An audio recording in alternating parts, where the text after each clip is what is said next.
આજે આપણે વાત કરવાની છે પ્રાણી સૃષ્ટિના બીજા સમુદાય એટલે કોષ્ઠાંત્રી સમુદાય વિશે।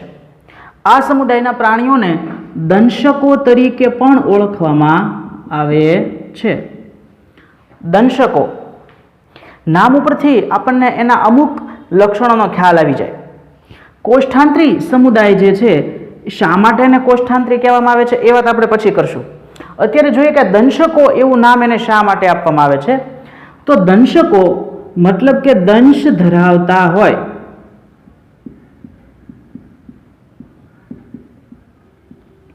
આ પ્રાણીઓ છે એ દંશ ધરાવે છે, ડંખ ધરાવે છે, મતલબ કે સામેનું જે પ્રાણી છે એને ડંખ મારી શકે છે, બરોબર। તો આ ડંખ ધરાવે છે, દંશ અથવા તો એને કહેવાય ડંખ। અને ડંખ મારવા માટે એની પાસે એક કોષ જે છે એ સ્પેશિયલ કોષ જે છે અથવા તો કોષોનો સમૂહ બને છે જેને કહેવામાં આવે ડંખાંગિકા। ડંખાંગિકા આ ડંખાંગિકા છે એની અંદર એક પાતળો નાનો એવો સોયાકાર ડંખ આવેલો હોય છે। આપણને આકૃતિ પણ એવી આપેલી છે કે આ જે ડંખાંગિકા છે એમાં અહીંયા આ જે છે એ ડંખ છે, આ ડંખ છે એ અંદર વળેલી સ્થિતિમાં ડંખાંગિકામાં રહેલો હોય, પણ જ્યારે કોઈ પ્રાણી આવે છે ત્યારે એ પ્રાણીને આ સમુદાયના પ્રાણીઓ ડંખ મારે છે એટલે આ જે સોય છે એ બહારની બાજુ આવે છે અને સામેના વ્યક્તિને ડંખ લાગે છે। હવે ડંખ છે એ કેવો છે? તો ડંખ છે એ ઝેરી છે અને એની અંદર એક વિષ છે। આ ઝેરી ડંખ છે હિપ્નોટોક્સિન પ્રકારનું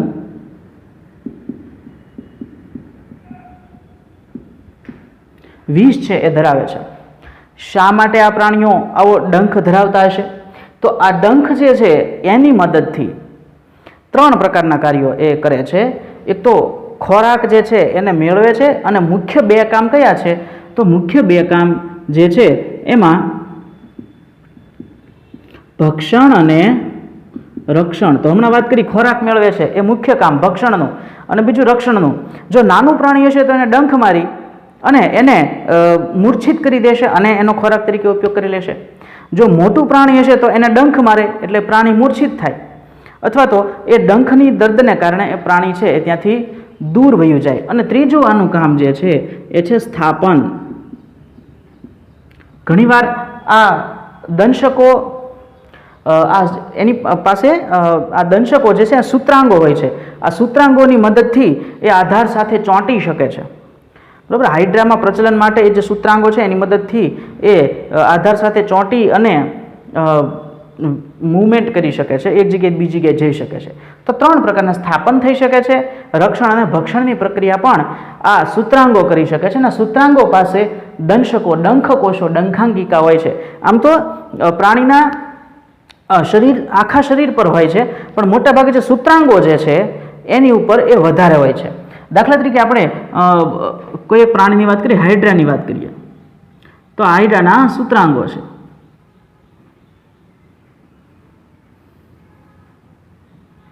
વચ્ચેની બાજુ એક છે ઉપસેલો ભાગ જોવા મળે છે, આવી રીતે હાઇડ્રા છે। આ હાઇડ્રાના સૂત્રાંગો છે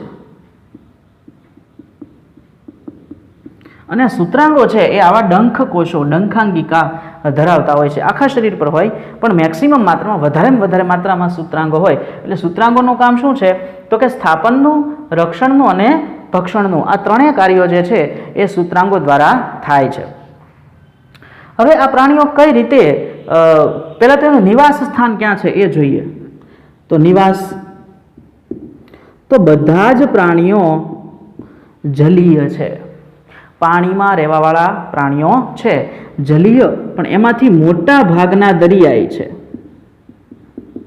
મોટા ભાગના દરિયાઈ એટલે કે ખારા પાણીમાં નિવાસ સ્થાન કરતા જોવા મળે છે, સમુદ્રમાં જોવા મળે છે મોટા ભાગના। દાખલા તરીકે આપણે વાત કરશું ઓબેલિયા છે, જેલીફિશ છે, આ બધા દરિયાઈ નિવાસ સ્થાન વાળા છે।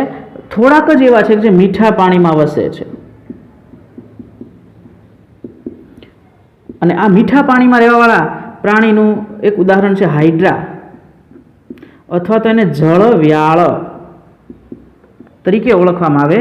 જે બાજુમાં આકૃતિ આપી છે એ હાઇડ્રા નામના પ્રાણીની આકૃતિ આપેલી છે. કેવા પ્રાણીઓ હોય છે આની અંદર? તો કે તેની વાત કરીએ તો એકાકી પણ હોય છે, વસાહતી પણ હોય છે. દાખલા તરીકે હાઇડ્રા છે તો એ એકાકી છે, બરાબર. ઓબેલિયા છે એ દાખલા તરીકે હાઇડ્રાની વાત કરીએ તો હાઇડ્રા એકાકી છે. વસાહતીની વાત કરીએ તો પરવાળાની વાત કરશું આપણે. પરવાળા એ વસાહતી છે, બરાબર. તો એકાકી પ્રાણીઓ પણ છે ને વસાહતી પ્રાણીઓ પણ આની અંદર જોવા મળે. સમૂહમાં પણ તે રહી શકતા હોય છે. સ્થાયી પણ હોય અને મુક્ત તરતા પણ હોય.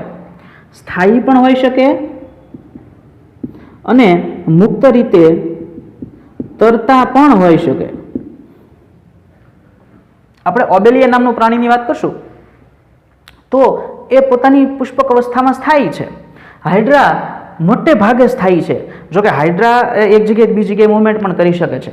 પરવાળા છે એ સ્થાયી છે, વસાહતી છે અને સ્થાયી છે. જ્યારે મુક્ત તરતા જેલીફિશ છે એ એકાકી છે અને મુક્ત તરતી અવસ્થામાં જોવા મળે. તો આ સમુદાયના પ્રાણીઓ જલીય છે, મોટા ભાગે ખારા પાણીમાં દરિયામાં જોવા મળે. અમુક હાઇડ્રા જેવા છે મીઠા પાણીમાં જોવા મળે છે.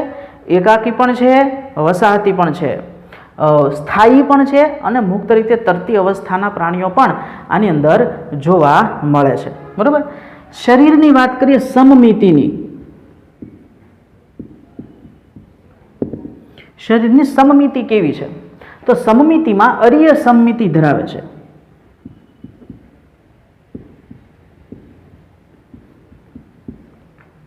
અરીય સમમિતિ શું? યાદ કરો. અરીય સમમિતિ એટલે કે જો કોઈ પ્રાણીનું શરીર એવું હોય કે જેને કેન્દ્રમાંથી પસાર થતી ધરીને અનુલક્ષીને કોઈ પણ રીતે કાપવામાં આવે તો બે કરતાં વધારે સરખા ભાગ થતા હોય તો એને અરીય સમમિતિ કહેવામાં આવે છે. આપણે આગળ જેલીફિશનું ઉદાહરણ જોવાનું છે. તો આ જેલીફિશ જે છે, આ જેલીફિશને ઉપરથી જુઓ તો આવી ગોળાકાર દેખાય છે અને કોઈ પણ એંગલથી એને કાપો તો એના ભાગ પડી શકે છે. એ જ રીતે હાઇડ્રા છે. હાઇડ્રાને ઉપરથી જોઈએ તો ફૂલ જેવું લાગે છે અને કોઈ પણ એંગલથી કાપો ઘણા બધા ભાગ પડે છે. સમુદ્ર ફૂલ એ પણ આનું ઉદાહરણ છે. સમુદ્ર ફૂલની રચના પણ હાઇડ્રાની જેમ જ છે, પણ એમાં પુષ્કળ પ્રમાણમાં ઘણા બધા સૂત્રાંગો છે. આવું સૂર્યમુખીનું ફૂલ હોય એવું અધોમુખ અને નીચે ટ્યુબ, તો ઉપરથી જો એના ભાગ પાડવામાં આવે, બરાબર, આ સમુદ્ર ફૂલ, આ જેલીફિશ, તો આ અરીય સમમિતિ દર્શાવતા પ્રાણીઓ આની અંદર જોવા મળે છે અને આ અરીય સમમિતિ દર્શાવતા જોવા મળે છે, બરાબર. ક્લિયર આટલી વાત? હવે વાત કરીએ કે પ્રાણીનું જે દેહ આયોજન છે કયા પ્રકારનું છે? તો આયોજનનું સ્તર.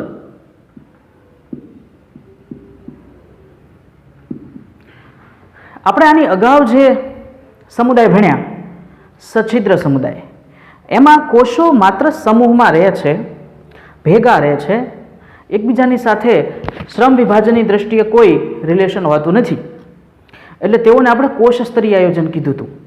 પણ હવે આ પ્રાણીઓ જે છે એમાં કોષો ભેગા મળીને ચોક્કસ કાર્યો કરે છે અને એટલા માટે કોષો ભેગા મળે જ્યારે કોઈ પણ એક કાર્ય કરવા માટે ઘણા બધા કોષો ભેગા મળે અને આ કોષો કોઈ એક કાર્ય કરે તો આપણે એને પેશી કહીએ છીએ.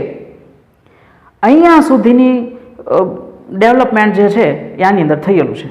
એટલા માટે આ પ્રકારના પ્રાણીઓ જે છે એ પેશી સ્તરીય આયોજન દર્શાવે છે. પેશીઓ જોવા મળે છે. પેશી સ્તરીય આયોજન દર્શાવે તો પેશી કઈ કઈ પેશી દર્શાવે છે, બરાબર. તો પેશીમાં સંયોજક પેશી ગેરહાજર છે, બધી પેશી હાજર નથી. સંયોજક પેશી ગેરહાજર છે. એ સિવાય અધિચ્છદીય પેશી છે, બરાબર, કે જે બહારની બાજુએ એનું રક્ષણાત્મક આવરણ કરે છે. સંયોજક પેશી તો એ ગેરહાજર છે અને ચેતાપેશીની વાત કરીએ તો ચેતાતંત્રની શરૂઆત થાય છે. ચેતાતંત્રની શરૂઆત આ પ્રાણીઓથી થાય છે. એટલે ઘણીવાર પરીક્ષામાં આ રીતે પૂછવામાં આવતું હોય કે ઉત્ક્રાંતિની અંદર સૌપ્રથમ વખત કયો સમુદાય એવો છે કે જેમાં ચેતાતંત્રની શરૂઆત થઈ હોય, તો ચેતાતંત્રની શરૂઆત થાય છે કોષ્ઠાંત્રી સમુદાયથી. બરાબર. તો આવું આનું દેહ આયોજન છે એ જોવા મળે છે. ગર્ભસ્તરોની વાત કરીએ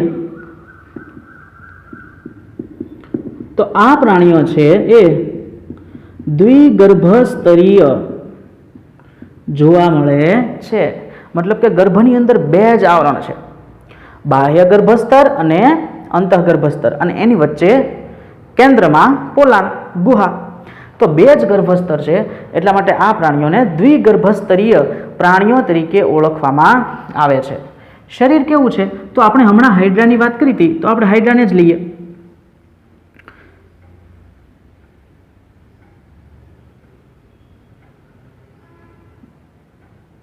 આ સૂત્રાંગો વધારે લાંબા હોય છે, પણ આપણે એટલા દોરીએ છીએ. વચ્ચે એક ઉપસેલું શેપ જોવા મળે છે. ત્યાર પછી આવી ટ્યુબના છેડે નીચેનો છેડો પહોળો હોય છે. બરાબર. બીજી એક જેલીફિશની સાથે સાથે વાત કરીએ તો આ જેલીફિશ છે દાખલા તરીકે.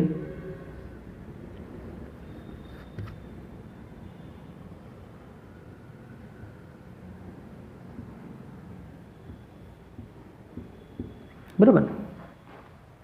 જો આનો ઊભો છેદ લેવામાં આવે તો આપણને આ રચના આ પ્રકારની બતાય છે.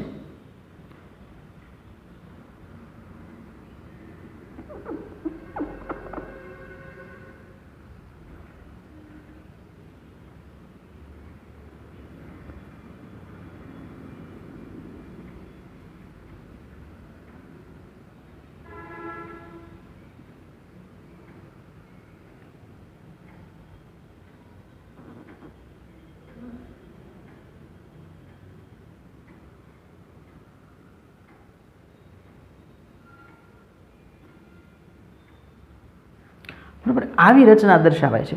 એ જ રીતે જો જેલીફિશનો છેદ લીધો હોય તો એ પણ આવી બતાય છે.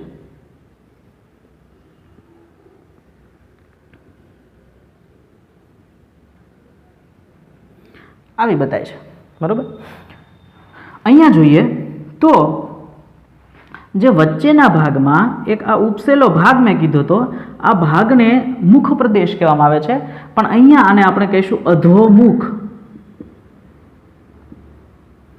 અધોમુખ કે જે અહીંયા દર્શાવ્યું છે.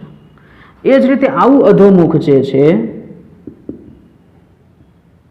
એ અહીંયા પણ હશે અને અહીંયા પણ હશે. બરાબર. જેલીફિશમાં નીચેની બાજુ મુખ ખુલે છે, જ્યારે હાઇડ્રામાં ઉપરની બાજુ મુખ ખુલે છે, જેને આપણે અધોમુખ તરીકે દર્શાવીએ છીએ.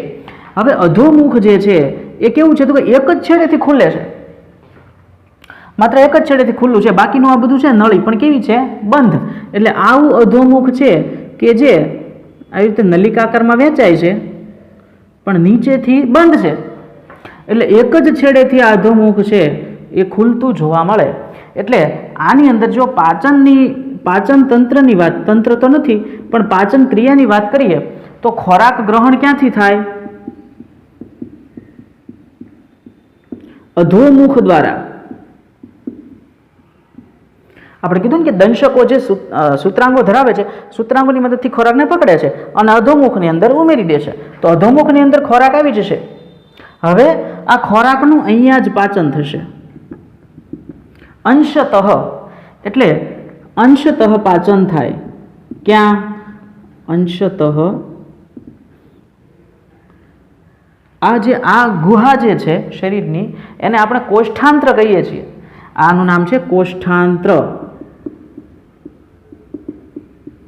અને એટલા માટે આ પ્રાણીઓનું નામ છે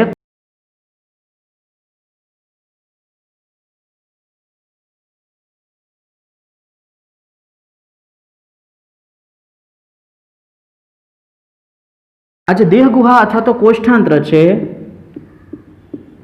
એમાં અંશતઃ પાચન થાય. હવે આ પાચન થયું છે પોલાણની અંદર.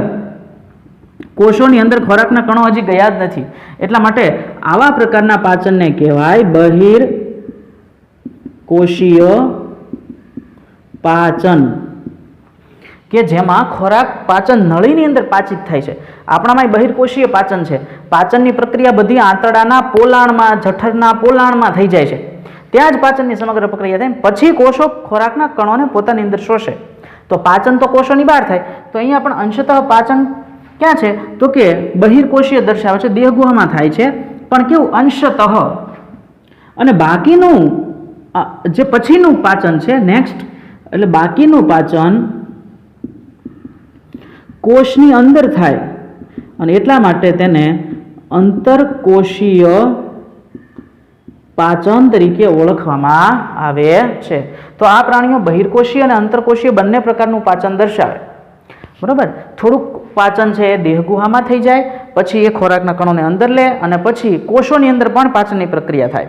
એટલે બંને પ્રકારનું પાચન દર્શાવતો આ સમુદાય છે. ઉપરના છેડે જ માત્ર એક જ છેડેથી મુખ, એટલે ખોરાક ગ્રહણ ક્યાંથી થયો?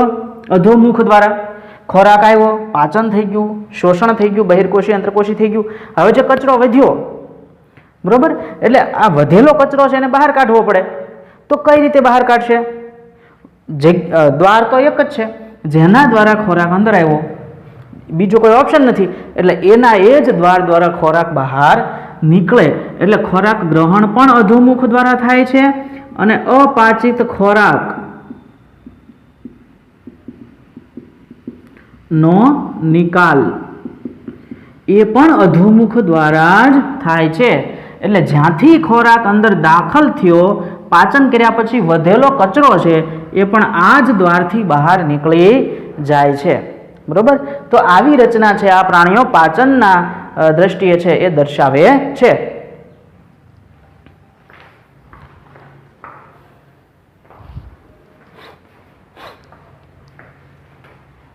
હવે વાત કરીએ સ્વરૂપની.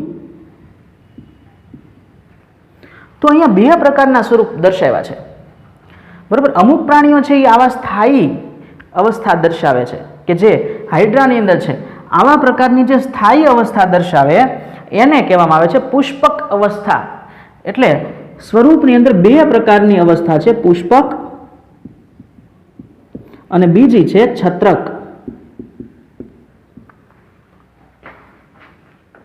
દાખલા તરીકે આ અવસ્થા જે છે આને પુષ્પક અવસ્થા તરીકે ઓળખવામાં આવે છે. અને અમુક પ્રાણીઓ પુષ્પક અવસ્થાવાળા જોવા મળે છે. દાખલા તરીકે હાઇડ્રા છે એ પુષ્પક અવસ્થા દર્શાવે છે. જ્યારે જેલીફિશની વાત કરીએ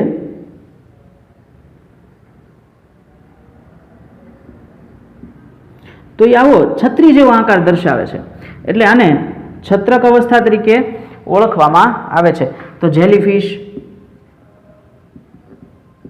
ફિરંગી, મનવાર, બરાબર. અને પુષ્પક અવસ્થામાં વાત કરીએ તો હાઇડ્રા સિવાય સમુદ્ર ફૂલ. તો બે પ્રકારના પ્રાણીઓ જોવા મળે છે. અમુક પ્રાણીઓ માત્ર પુષ્પક અવસ્થા દર્શાવે છે, અમુક પ્રાણીઓ માત્ર છત્રક અવસ્થા દર્શાવે છે. પણ અમુક પ્રાણીઓ એવા છે કે જે પુષ્પક અવસ્થાએ દર્શાવે અને છત્રક અવસ્થાએ દર્શાવે. તો જો એની બે અવસ્થા સામે મૂકી હોય તો એ કોઈ અન્ય પ્રાણી નથી, એક જ પ્રાણીના બે સ્વરૂપ છે. તો એવા પ્રાણીઓ કયા છે? તો કે ઓબેલિયા નામનું પ્રાણી એવું છે કે જે પુષ્પક અવસ્થાએ દર્શાવે છે અને છત્રક અવસ્થા પણ દર્શાવે છે. આપણે વાત કરીએ તો કેવી રીતે? તો ઓબેલિયાની વાત કરીએ તો ઓબેલિયા નામનું પ્રાણી છે એ શું કરે છે? તો પોતાની જે પુષ્પક અવસ્થા છે એમાં પુષ્પક અવસ્થાની કોઈ એક શાખા, દાખલા તરીકે આ શાખા છે એની, આ શાખાના છેડે આવી રીતે નાની એવી છત્રાકાર રચના ઉત્પન્ન થાય, અને આ છત્રાકાર રચના ત્યાર પછી છૂટી પડે અને એ આવી છત્રક અવસ્થા પ્રાપ્ત કરે, મોટી થાય, મેચ્યોર થાય. મેચ્યોર થયા પછી આ છત્રક અવસ્થા છે એ શું કરે? તો કે બે પ્રકારના કોષો ઉત્પન્ન કરે, અંડકોષ પણ ઉત્પન્ન કરે અને શુક્રકોષ પણ ઉત્પન્ન કરે. અંડકોષ અને શુક્રકોષની વચ્ચે ફલનની પ્રક્રિયા થાય. ફલનની પ્રક્રિયાથી ફલિતાંડ બને. બરાબર. ફલિતાંડ બન્યા પછી આ ફલિતાંડ જે છે એ વિકાસ પામે અને એમાંથી પહેલા તો આવો ડિંભ બને. ડિંભની વાત આપણે અગાઉ કરેલી છે કે ડિંભ કોને કહેવાય? તો કે જ્યારે હવે જો અહીંયા કઈ અવસ્થા હતી? છત્રક અવસ્થા હતી. છત્રક અવસ્થામાંથી ફલિતાંડને એમાંથી જે બચ્ચું બન્યું એ કેવું બન્યું છે? તો કે આના કરતાં અલગ શેપનું, આકારનું, રચના, દેખાવનું બન્યું છે ને. તો જ્યારે બચ્ચું જે છે એ મુખ્ય જે માતા પિતા છે એની જેવું ન દેખાતું હોય ત્યારે એને કહેવામાં આવે ડિંભ. પછી આ ડિંભ જે છે એ રૂપાંતરણ દર્શાવે અને પુષ્પક અવસ્થામાં ફેરવાય. બરોબર. તો મુખ્ય અવસ્થા તો આ બે છે, પુષ્પક અને છત્રક. ડિંભ એની જેવું દેખાતું નથી. બરોબર. તો આવું ડિંભ જે છે એ મુખ્ય પ્રાણી જેવું નથી દેખાતું, એટલે આવો જે વિકાસ છે એને કેવો વિકાસ કહેવાય? પરોક્ષ વિકાસ કહેવામાં આવે. એટલા માટે વિકાસ કેવો હશે? અહીંયા વિકાસ આપણે લખીએ, પરોક્ષ પ્રકારનો વિકાસ દર્શાવે. અને ડિંભ અવસ્થા, પરોક્ષ વિકાસ હોય એટલે હંમેશા ડિંભ અવસ્થા વચ્ચે આવે ને આવે. તે ઈંડામાંથી નીકળતું બચ્ચું મુખ્ય પ્રાણી જેવું દેખાતું ન હોય એટલે એને ડિંભ અવસ્થા કહેવાય. પછી એની શરીરમાં રૂપાંતરણ દર્શાવે અને મુખ્ય પ્રાણી જેવું અવસ્થા પ્રાપ્ત કરે. તો ડિંભ જે છે એ દર્શાવે છે. અને આ ડિંભનું નામ શું છે? તો કે પ્લેનુલા. તો આ ખાસ યાદ રાખવાનું છે આ નામ, કે કોષ્ઠાંતરી સમુદાયના પ્રાણીઓ પ્લેનુલા પ્રકારનો ડિંભ દર્શાવે છે. આ ડિંભનું નામ છે પ્લેનુલા. પછી આ પ્લેનુલા છે એ રૂપાંતરણ દર્શાવે અને પુષ્પક અવસ્થા પ્રાપ્ત કરે. તો અહીંયા શું થયું? પુષ્પક અવસ્થામાં આ જે પ્રજનન શાખા છે, આ પ્રજનન શાખા, આને પ્રજનન શાખા કહેવાય. તો પ્રજનન શાખા પરથી આવા કેટલી બધા નાના નાના છત્રક અવસ્થાના પ્રારંભ હોય એવા કલિકાઓ ઉત્પન્ન થાય છે. આ છત્રક પ્રકારની કલિકા કહેવાય. તો આવી કેટલી કલિકા ઉત્પન્ન થાય? તો કલિકા સર્જન દ્વારા એ કેટલાય બધા નવા પ્રાણીઓ ઉત્પન્ન કરી શકે. બરોબર. તો એને બીજા કોઈ સાથીની જરૂરિયાત નથી પડી અને એણે બીજા પ્રાણીઓ ઉત્પન્ન કર્યા છે કેટલાય બધા. તો આને કહેવાય અલિંગી પ્રજનન. એટલે અહીંયા સુધીનું પ્રજનન, આજે પુષ્પક અવસ્થા છે એ અલિંગી પ્રજનન કરે અને છત્રક અવસ્થામાં ફેરફાર પામે અથવા તો છત્રક અવસ્થા બનાવે. આ જે અલિંગી પ્રજનન કયા પ્રકારનું કહેવાય? તો કે કલિકા સર્જન.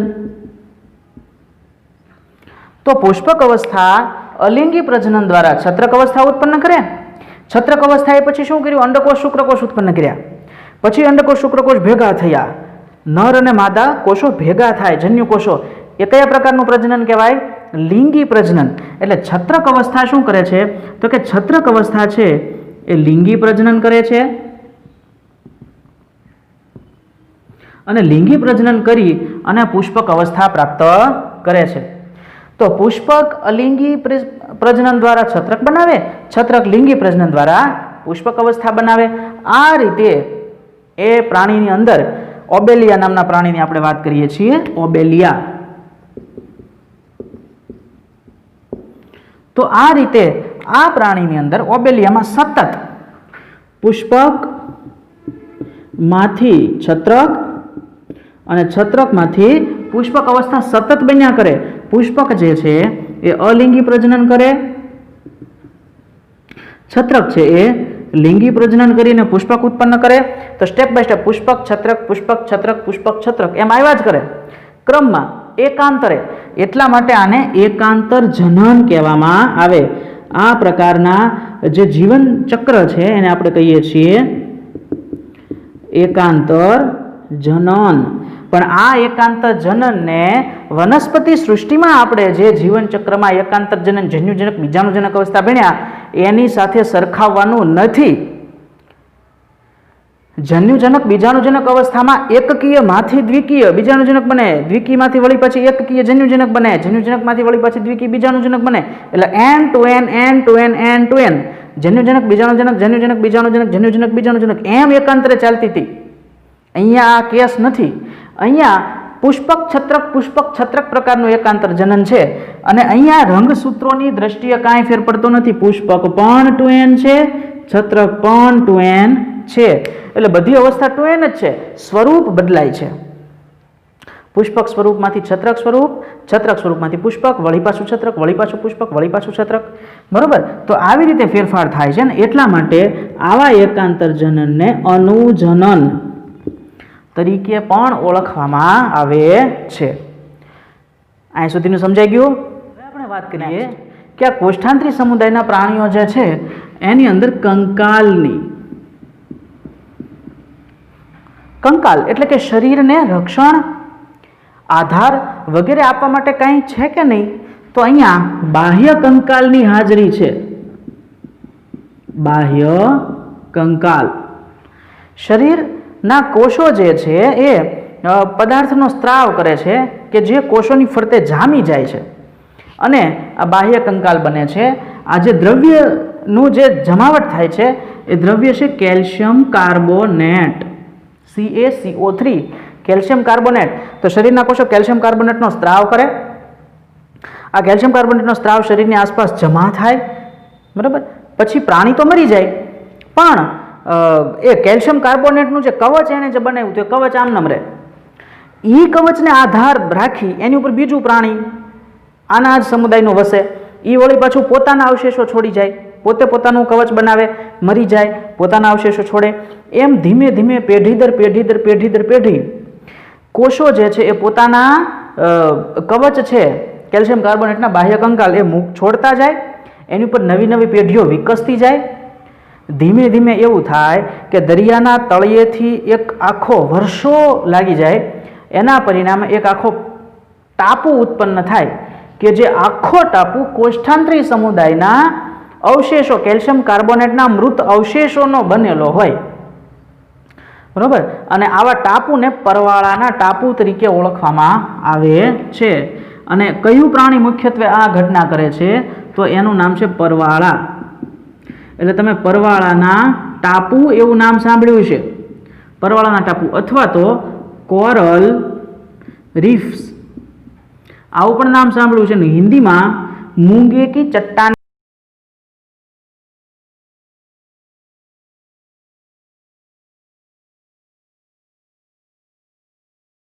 મૂંગે કી ચટ્ટાને. તો મૂંગા એટલે શું? તો મૂંગા, કોરલ, પરવાળા આ બધું સેમ ટુ સેમ છે. બરોબર? આ પરવાળા જે છે સૂક્ષ્મ જીવી છે પણ એ પોતાના શરીરની આસપાસ કેલ્શિયમ કાર્બોનેટનો સ્ત્રાવ કરે. લાખો વર્ષોના પરિણામે એની લાખો પેઢીઓ પછી ધીમે ધીમે એની જમાવટ થતી જ જાય અને એના કંકાલમાંથી કેલ્શિયમ કાર્બોનેટનો આખો ટાપુ ઉપસી આવે કે જેને પરવાળાના ટાપુ તરીકે ઓળખવામાં આવે છે. બરાબર? આપણે જામનગરની બાજુમાં પિરોટનના જે ટાપુઓ છે ત્યાં પણ આ પરવાળા પુષ્કળ પ્રમાણમાં જોવા મળે છે અને બહુ જ વધારે પ્રમાણમાં વેરાયટી દર્શાવતા આકાર, રચના, રંગની દ્રષ્ટિએ ખૂબ જ અલગ બ્રેઇન કોરલ્સ ને, સ્ટાર કોરલ્સ ને, ટ્યુબ કોરલ્સ ને, કેટલી બધી પ્રકારની કોરલ્સ છે કે જેની રચના વૈવિધ્ય જોવાનું આપણને એક લાહવો પ્રાપ્ત થાય છે. તો આ પરવાળાના ટાપુઓ જે છે એમાં બાહ્ય કંકાલ કેલ્શિયમ કાર્બોનેટના સ્વરૂપમાં હોય છે. બીજા પ્રાણીઓ આવું કવચ દર્શાવતા નથી. હાઇડ્રા એને કોઈ કવચ નથી, જેલીફિશ એને કોઈ કવચ હોતું નથી, પણ આ જે પરવાળા જે છે કોરલ્સ એ બાહ્ય કંકાલ દર્શાવતા જોવા મળે છે. વાત કરીએ એના શ્વસનની, તો શ્વસન કઈ રીતે કરે છે? તો શ્વસન માટે હજી કોઈ તંત્રો જ વિકાસ પામ્યા નથી, પેશીઓ જ બની છે. બરોબર? તો વાયુ વિનિમય છે એટલે કે ઓક્સિજન કાર્બન ડાયોક્સાઇડની આપલે, O2 CO2 ની આપલે સીધી શરીરના કોષો પ્રસરણ દ્વારા જ કરે છે. તો પ્રસરણ દ્વારા છે એ શ્વસન વાયુઓની આપલે થતી જોવા મળે છે. ઉત્સર્જનની જો વાત કરીએ તો ઉત્સર્જન એટલે કે શરીરમાં જે વધારાનો કચરો ઉત્પન્ન થાય છે એ એમોનિયા સ્વરૂપે જોવા મળે છે અને આ એમોનિયા સ્વરૂપનો કચરો છે એ સીધો જ એ પાણીમાં પ્રસરણ મારફતે શરીરની બહાર ધકેલી દે છે. એટલા માટે આવા પ્રાણીઓને એમિનોટેલિક એટલે કે એમોનિયા ત્યાગી પ્રકારનું ઉત્સર્જન દર્શાવતા હોય એવા પ્રાણીઓ તરીકે ઓળખવામાં આવે છે. સંવેદનાની વાત કરીએ તો હમણાં જ આપણે જોયું કે આ પ્રથમ એવો પ્રાણી સૃષ્ટિનો સમુદાય છે કે જેમાં ઉત્ક્રાંતિ દરમિયાન ચેતાકોષોનું નિર્માણ થયું છે. ચેતાકોષો એકબીજાની સાથે ભેગા તો નથી મળતા, પણ એકબીજાની સાથે સંયોજન દર્શાવી અને ચેતા ઝાડની રચના કરે છે. અને એના કારણે આ પ્રાણીઓ છે એ સંવેદના દર્શાવતા હોય છે. ઉપરાંત શરીરની ઉપર સંવેદી કોષો પણ ધરાવે છે અને મુક્ત રીતે તરતા જે પ્રાણીઓ છે એ સ્ટેટોસિસ્ટ નામના કોષો ધરાવે છે. મુક્ત તરતા પ્રાણીઓમાં કોણ છે? જેલીફિશ. જેલીફિશ દરિયાની અંદર પુષ્કળ પ્રમાણમાં એક સાથે સમૂહમાં ઘણીવાર હોય છે અથવા એકાકી હોય છે અને પાણીની અંદર તરતી હોય છે. હવે તરતી વખતે એને દરિયાના જે મોજા આવે અંદર, આ મોજાના અથવા પ્રવાહોની સામે બેલેન્સ જાળવી રાખવા માટે એ એના શરીરમાં ચોક્કસ પ્રકારના કોષો ધરાવે છે, સ્ટેટોસિસ્ટ. અને સ્ટેટોસિસ્ટ છે એ આ પ્રાણીઓને બેલેન્સ એટલે કે સમતુલા જાળવવામાં, પાણીની અંદર પણ સમતુલા જાળવવી પડે તો સમતુલા જાળવવામાં મદદરૂપ થતા હોય છે.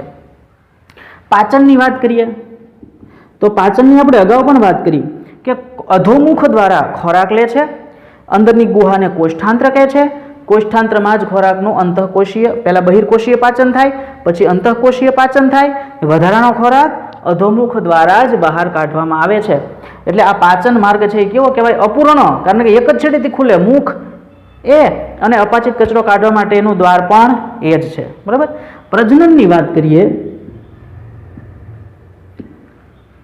તો આ પ્રાણીઓ છે એ ઉભયલિંગી છે. નર કે માદા જેવો પ્રાણીઓની આની અંદર કોઈ ભેદ નથી. બરાબર. આપણને ખબર છે કે એ જ્યારે પુષ્પક અવસ્થામાં હોય ત્યારે અલિંગી પ્રજનન કરે. કયા પ્રકારનું? કલિકા સર્જન. અને છત્રક અવસ્થાવાળા પ્રાણીઓ જે છે એ લિંગી પ્રજનન દર્શાવે. આ લિંગી પ્રજનનની અંદર એ જન્યુકોષો ઉત્પન્ન કરે છે. અને ઓબેલિયા નામનું પ્રાણી તો બે અવસ્થા દર્શાવે છે, પુષ્પક પણ દર્શાવે, છત્રક પણ દર્શાવે છે. પ્રજનનને પરિણામે જે ડિંભ બને છે, આ ડિંભનું નામ પણ આપણે વાત આવી ગઈ કે પ્લેનુલા પ્રકારનો ડિંભ, અને એટલા માટે વિકાસને પરોક્ષ કહેવામાં આવે. તો પરોક્ષ વિકાસ દર્શાવતા પ્રાણીઓ છે. પણ બધામાં જરૂરી નથી કે આ ડિંભ હોય જ. હાઇડ્રામાં ડિંભ નથી, એટલે હાઇડ્રા છે એ સીધો વિકાસ દર્શાવે. એટલે અમુક પ્રાણીઓ ડિંભ દર્શાવે છે, અમુક પ્રાણીઓ ડિંભ દર્શાવતા નથી. અને અમુક પ્રાણીઓ એક કરતાં વધારે પ્રકારના ડિંભ પણ દર્શાવે છે. એક હાઇડ્રુલા પ્રકારનો ડિંભ છે કે જે ઓબેલિયામાં જોવા મળે. પ્લેનુલા ડિંભનું હાઇડ્રુલા ડિંભમાં રૂપાંતર થાય પછી પુખ્ત પ્રાણી બને. પણ આપણે માત્ર અત્યારે એક જ ડિંભનું નામ યાદ રાખવાનું છે, પ્લેનુલા ડિંભ. બરાબર. હવે તો આ વાત થઈ કોષ્ઠાંત્રી સમુદાયની. મુખ્ય કયા એવા લક્ષણો છે કે જે આ પ્રાણીને અન્ય સમુદાય કરતાં અલગ તારવે? તો પહેલું જ એ છે કે પેશી સ્તરીય આયોજન. પ્રથમ સૃષ્ટિ ઉપર એવો સમુદાય વિકસ્યો છે કે જેની પાસે કોષો ભેગા મળી અને કોઈ એક કાર્ય કરવા માટે એ એગ્રી થયા છે, પેશીની રચના કરી છે. તો પ્રથમ વખત પેશી સ્તરીય આયોજન. અને કઈ પેશીની રચનાની શરૂઆત થાય છે પ્રથમ વખત? તો કે ચેતા પેશી બનવાની શરૂઆત પ્રથમ વખત થાય છે, ભલે ચેતા ઝાડ સ્વરૂપે હોય. ત્રીજું કે એ એકાંતર જનન સ્વરૂપ ધરાવે, બે પ્રકારના સ્વરૂપ ધરાવે, પુષ્પક સ્વરૂપ પણ દર્શાવે અને છત્રક સ્વરૂપ પણ દર્શાવતા હોય છે. કોષ્ઠાંત્રની હાજરી, એક જ બાજુથી ખુલતો પાચન માર્ગ. તો આ બધા લક્ષણો જે છે એ કોષ્ઠાંત્રી સમુદાયના મુખ્ય લક્ષણો છે. તો આશા રાખીએ કે બાબતો તમને પૂરી રીતે સમજાઈ ગઈ હશે. રિવિઝન કરજો. અગાઉના સમુદાયની સાથે આને કમ્પેર કરો. હજી આપણે ઘણા સમુદાય ભણવાના છે. દરેક સમુદાયમાં કાંઈક જટિલતા વધતી જશે. સરળતાથી ઉદ્વિકાસ જટિલતા તરફ જાય છે. એક સરળ પ્રોટિસ્ટા પ્રકારના પ્રાણીઓ જે તમે શરૂઆતમાં ભણ્યા, એકકોષીય, ત્યાંથી ઉદ્વિકાસ થઈ અને ઉચ્ચ કક્ષાના સસ્તન પ્રાણીઓ બન્યા. તો ધીમે ધીમે ઉદ્વિકાસને લાખો કરોડો વર્ષોને પરિણામે આ થયું છે. તો આપણે આ બાબત છે એ સમુદાયની અંદર પણ જોતી જવાની છે કે ધીમે ધીમે એક સમુદાયમાંથી બીજામાંથી ત્રીજામાં જશું એમ જટિલતા થોડી થોડી વધતી જશે અને આયોજનના સ્તરો, ગર્ભસ્તરો, દેહકોષ્ઠ વગેરેની રચનામાં કાંઈક ને કાંઈક તફાવત આવતો જશે. બરાબર? તો દ્રઢીકરણ કરી લેજો, સ્વાધ્યાય કરી લેજો, 1 થી 2 વાર રિપીટ કરી જજો એટલે લગભગ વાંધો આવશે નહીં.